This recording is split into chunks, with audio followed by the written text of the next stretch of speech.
السلام علیکم دوستو، میرے چینل دانیال انفو پر خوش آمدید۔ دوستو، اپنی پچھلی ویڈیو میں ہم نے آپ کو آدم علیہ السلام کے بیٹوں اور اللہ کے نبی حضرت ادریس علیہ السلام جنہیں اللہ تعالیٰ نے آسمان پر اٹھا لیا تھا ان کے بارے میں بتایا تھا، اور آج کی ویڈیو میں ہم بات کریں گے حضرت نوح علیہ السلام کے بارے میں۔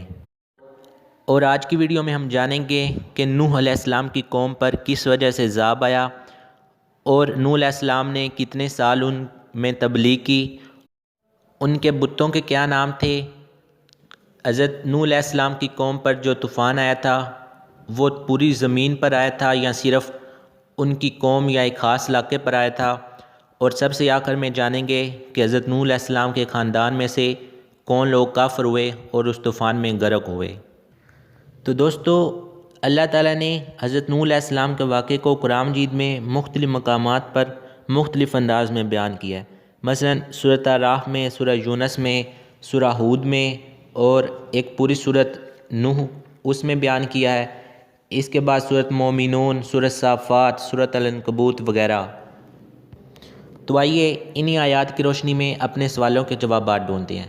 تو سب سے پہلا سوال، حضرت نوح علیہ السلام اپنی قوم میں کتنے سال تبلیغ کرتے رہے؟ تو اس کے بارے میں جواب ہے سورۃ عنکبوت کی آیت نمبر 14 تا 15 میں، اور بے شک نوح کو اس کی قوم کی طرف بھیجا تو وہ ان میں 50 سال کم 1000 برس رہا، یعنی 950 سال، تو انہیں طوفان نے آ لیا تو ہم نے اسے اور کشتی والوں کو بچا لیا۔ یعنی نوح علیہ السلام 950 سال وہاں تبلیغ کرتے رہے۔ آئے اپنے دوسرے سوال کی طرف۔ اس کے بارے میں اللہ تعالیٰ فرماتا ہے سورۃ نوح کی آیت نمبر 23 میں، اور بولے ہرگز نہ چھوڑنا اپنے خداؤں کو، یعنی وہ بتوں کی پوجا کرتے تھے، اور انہی بتوں کے بارے میں اللہ تعالیٰ نے اسی آیت میں آگے فرمایا ہے، اور ہرگز نہ چھوڑنا ود اور سوا اور یغوث اور یعوق اور نصر کو، یعنی وہ ان 5 بتوں کی عبادت کرتے تھے۔ اور نوح علیہ السلام جب انہیں اس چیز سے روکتے تو کہتے، سورۃ الشعراء کی آیت نمبر 116 میں ہے، بولے اے نوح، اگر تم باز نہ آئے تو ضرور سنسار کیے جاؤ گے، یعنی وہ ان کی ہدایت کو سمجھنے کی بجائے الٹا ان کو دھمکیاں دینے شروع ہو گئے۔ اور جب آخرکار نوح علیہ السلام اس چیز سے تھک گئے تو انہوں نے اللہ تعالیٰ سے دعا کی، اور نوح نے عرض کی، اے میرے رب، زمین پر کافروں میں سے کوئی بسنے والا نہ چھوڑ۔ سورۃ نوح آیت نمبر 26۔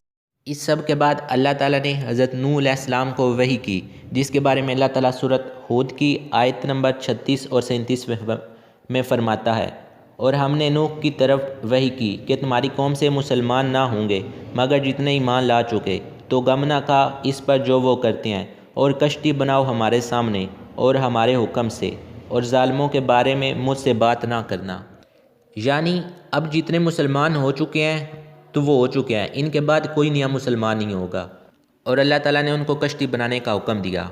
جب نوح علیہ السلام نے کشتی بنانا شروع کی تو ان کی قوم کے سردار ان پر ہنستے تھے، جس کے بارے میں اللہ تعالیٰ سورۃ ہود کی آیت نمبر 38 میں فرماتا ہے، اور نوح کشتی بناتا تھا، اور جب اس کی قوم کے سردار اس پر گزرتے اس پر ہنستے، بولا اگر تم ہم پر ہنستے ہو تو ایک وقت ہم تم پر ہنسیں گے جیسا تم ہنستے ہو۔ یعنی وہ اس لیے ہنستے تھے کہ یہاں پر نہ پانی ہے تو نوح علیہ السلام خشکی پر کشتی چلائیں گے۔ اس کے بعد اللہ تعالیٰ سورۃ ہود کی آیت نمبر 40 میں طوفان کے بارے میں فرماتا ہے، یہاں تک کہ جب ہمارا حکم آیا اور تنور ابلا، اور ہم نے فرمایا کشتی میں سوار کر لے ہر جنس میں سے ایک جوڑا، نر و مادہ، اور جن پر بات پڑ چکی، ان کے سوا اپنے گھر والوں اور باقی مسلمانوں کو، اور اس کے ساتھ مسلمان نہ تھے مگر تھوڑے، یعنی ان کے ساتھ مسلمانوں کی تھوڑی سی تعداد تھی جن کے بارے میں قرآن مجید میں ذکر نہیں، اور ان کے گھر کے کچھ افراد۔ لیکن ہمارے چوتھے سوال کے مطابق کیا ان کے گھر والوں میں سے بھی کوئی کافر تھا جو طوفان میں غرق ہو گیا؟ تو آئیے اس کا جواب قرآن آیات کی روشنی میں دیکھتے ہیں۔ سورہ تحریم کی آیت نمبر 10 میں اللہ تعالیٰ فرماتا ہے، اور کافروں کی مثال دیتا ہے نوح کی عورت اور لوط کی عورت، وہ ہمارے بندوں میں 2 لائق قرب بندوں کے نکاح میں تھیں، پھر انہوں نے ان سے دغا کی تو وہ اللہ کے سامنے انہیں کچھ کام نہ آئے، اور فرما دیا گیا کہ تم دونوں عورتیں جہنم میں جاؤ جانے والوں کے ساتھ۔ یعنی حضرت نوح علیہ السلام کی بیوی جو بدقسمتی سے ایمان نہ لائی۔ اور اس کے بعد اللہ تعالیٰ سورۃ ہود کی آیت نمبر 42 اور 43 میں فرماتا ہے، اور نوح نے اپنے بیٹے کو پکارا اور وہ اس سے الگ تھا، اور اے میرے بچے ہمارے ساتھ سوار ہو جا اور کافروں کے ساتھ نہ ہو۔ بولا اب میں کسی پہاڑ کی پناہ لیتا ہوں، وہ مجھے پانی سے بچا لے گا۔ کہا آج اللہ کے عذاب سے کوئی بچانے والا نہیں مگر جس پر وہ رحم کرے، اور ان کے بیچ میں موج آڑے آئی تو وہ ڈوبتوں میں رہ گیا۔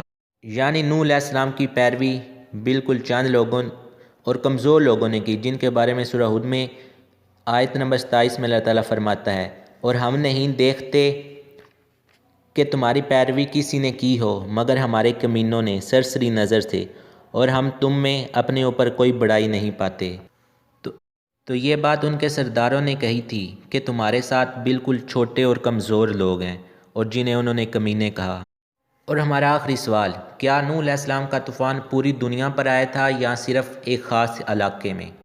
طوفان نوح پوری دنیا میں آیا، یہ ہمیں اس لیے لگتا ہے کیونکہ اللہ تعالیٰ فرماتا ہے اور ہم نے اسی کی اولاد باقی رکھی، اور اس کے علاوہ نوح علیہ السلام نے فرمایا تھا اے میرے رب زمین پر کافروں میں سے کوئی بسنے والا نہ چھوڑ، اور اس لیے بھی کیونکہ نوح علیہ السلام کو اللہ تعالیٰ نے حکم دیا تھا کہ ہر جوڑے میں سے نر و مادہ کو کشتی میں ڈال لو، تو اس لیے لگتا ہے کیونکہ پوری زمین پر سیلاب آ جائے گا تو وہ سب کے سب جانور مار جائیں گے، اس لیے انہوں نے ان کو کشتی میں ڈال لیا۔ میرے خیال میں یہی 3 وجہ ہیں جس کی وجہ سے ہمیں لگتا ہے کہ نوح علیہ السلام کا طوفان پوری دنیا پر آیا۔ تو آئیے اس کو سمجھنے کی کوشش کرتے ہیں، لیکن اس سے پہلے یہ کچھ احادیث اور آیات وغیرہ نوٹ کر لیں۔ آپ نے وہ حدیث تو سنی ہوگی کہ نبی پاک صلی اللہ علیہ وسلم نے فرمایا مجھ سے پہلے ہر نبی ایک خاص قوم یا علاقے کی طرف آتا تھا، لیکن اللہ تعالیٰ نے مجھے تمام قوموں اور علاقوں کی طرف بھیجا ہے۔ اس کے علاوہ اللہ تعالیٰ فرماتا ہے اور ہم نے آپ کو تمام جانوں کے لیے رحمت بنا کر بھیجا۔ اس کے علاوہ سورۃ ہود کی آیت نمبر 25 میں اللہ تعالیٰ فرماتا ہے اور بے شک ہم نے نوح علیہ السلام کو اس کی قوم کی طرف بھیجا۔ اس حدیث اور آیت سے واضح ہوتا ہے کہ حضرت نوح علیہ السلام ایک خاص قوم کی طرف آئے تھے، یعنی پوری دنیا کے لیے نہیں آئے تھے۔ اس کے بعد دوسری بات، اور نوح نے عرض کی اے میرے رب زمین پر کافروں میں سے کوئی بسنے والا نہ چھوڑ۔ آئیے اس کو سمجھنے کے لیے ایک حدیث کا سہارا لیتے ہیں۔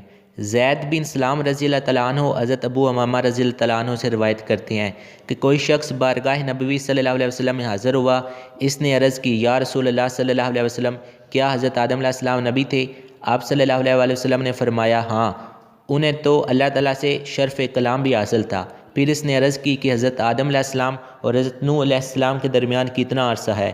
حضور صلی اللہ علیہ وسلم نے فرمایا 10 قرون، اور 1 قرون زیادہ تر لوگوں کے نزدیک 100 سال کے برابر ہوتا ہے، یعنی 1000 سال۔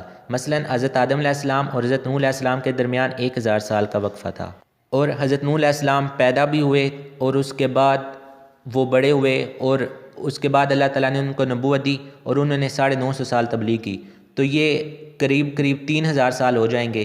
مثلا انسان کی پیدائش سے لے کر حضرت نوح علیہ السلام کے طوفان تک 3000 سال سے کچھ زیادہ ٹائم ہو، تو ہو سکتا ہے ابھی تک جو انسان تھا وہ پوری دنیا پہ نہ پھیلا ہو۔ مثلا جس طرح کتنے بر اعظم ہیں، امریکہ، افریقہ، ایشیا، یورپ، اور ابھی تک انسان ایک خاص علاقے میں رہ رہا ہو۔ اور یہ بھی ممکن ہے کہ جو نوح علیہ السلام کی قوم تھی صرف وہی گمراہ ہوئی ہو، اور کچھ لوگ جو دور آباد ہو بھی گئے ہوں لیکن وہ ابھی حق پر ہو، کیونکہ نوح علیہ السلام نے عرض کی تھی کہ کافروں میں سے کوئی بسنے والا نہ چھوڑ۔ تو اس کا جواب یہی ہے کہ یا تو وہ لوگ سارے ایک جگہ پر تھے اور نوح علیہ السلام اس ساری قوم کے اوپر آئے نبی بن کر، اور اگر وہ علیحدہ علیحدہ جگہ پر تھے تو حدیث اور آیت کے مطابق نوح علیہ السلام ایک قوم کی طرف ہی گئے تھے، اور جو طوفان تھا وہ بھی صرف نوح علیہ السلام کی قوم پہ ہی آیا ہو۔ تو یہاں پر تیسرا سوال یہ ہے، اور ہم نے صرف اسی کی اولاد باقی رکھی یعنی نوح علیہ السلام، تو اس سے تو یہ لگتا ہے کہ باقی سارے لوگ مار گئے تھے اس لیے نوح علیہ السلام کی اولاد بچی۔ تو اس کا جواب تو اسی بات میں ہے، جو نوح علیہ السلام کے ساتھ سوار ہوئے تھے لوگ جو ان کے ساتھ کشتی میں تھے، تو ان کی اولاد بھی تو آگے نہیں بڑھی، تو اللہ تعالیٰ نے صرف نوح علیہ السلام کی نسل کو آگے بڑھایا۔ تو اس کا بہتر جواب یہی ہے کہ اس وقت لوگ پوری دنیا میں نہیں پھیلے ہوئے، اور اگر تھے بھی تو نوح علیہ السلام کی قوم کا عذاب ان پر آ سکتا تھا۔ سورۃ بنی اسرائیل کی آیت نمبر 15 میں اللہ تعالیٰ فرماتا ہے اور ہم عذاب کرنے والے نہیں جب تک رسول نہ بھیج لیں۔ اس بات کو صحیح سمجھنے کے لیے ہمیں پہلے دیکھنا ہوگا کہ ہماری زمین کتنی بڑی ہے، اور کیا اس وقت اس زمین کے ہر جگہ پر انسان موجود تھے، اور کیا وہ سب کے سب کافر، اور کیا نوح علیہ السلام سب کی طرف نبی بن کر آئے تھے؟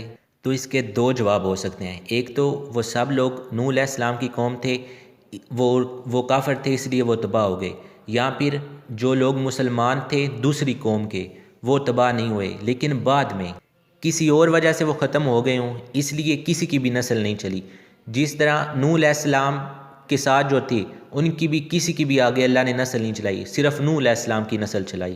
تو اس کے بارے میں آپ کو غور کرنا ہوگا۔ تو آتے ہیں تیسرے سوال کی طرف۔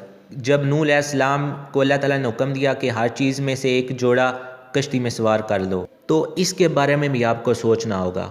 آج ہماری زمین کتنے قسم کے جانور ہیں، اور کتنے جانور ہیں جو ایک علاقے میں ہوتے ہیں لیکن دوسرے میں نہیں ہوتے۔ مثلاً دوسرے ممالک میں ایسے پرندے اور جانور ہوتے ہیں جو ہم نے اپنے ملک میں دیکھے سنے بھی نہیں ہوتے۔ تو کیا نوح علیہ السلام نے پوری دنیا سے ہر قسم کے جانور کا ایک ایک جوڑا لے کر آئے ہوں گے؟ اور وہ پوری دنیا میں گئے کیسے ہوں گے؟ اور اتنے خونخوار اور خطرناک جانور اور ان کی خوراک کا بندوبست کرنا، تو یہاں پر بہتر یہی ہوگا کہ اللہ تعالیٰ نے انہیں یوں کہا ہوگا کہ آپ جو بھی جاندار پالتو جانور ہیں ان کے پاس، ان کا ایک ایک جوڑا رکھ لیں، ہر چیز جو ان کے پاس موجود تھی۔ واللہ عالم۔ تو دوستو یہ چند باتیں تھیں جو میرے ذہن میں بھی تھی اور دوسرے لوگوں کے ذہن میں بھی آتی ہوں گی، اور قرآن اور حدیث کی روشنی میں ہم نے اس کی وضاحت کرنے کی بھی کوشش کی۔ تو آپ اس بارے میں ضرور سوچئے اور کمنٹس میں اپنی رائے کا اظہار کریں۔ آج کے لیے اتنا ہی، آنے والی ویڈیو تک کے لیے اللہ حافظ۔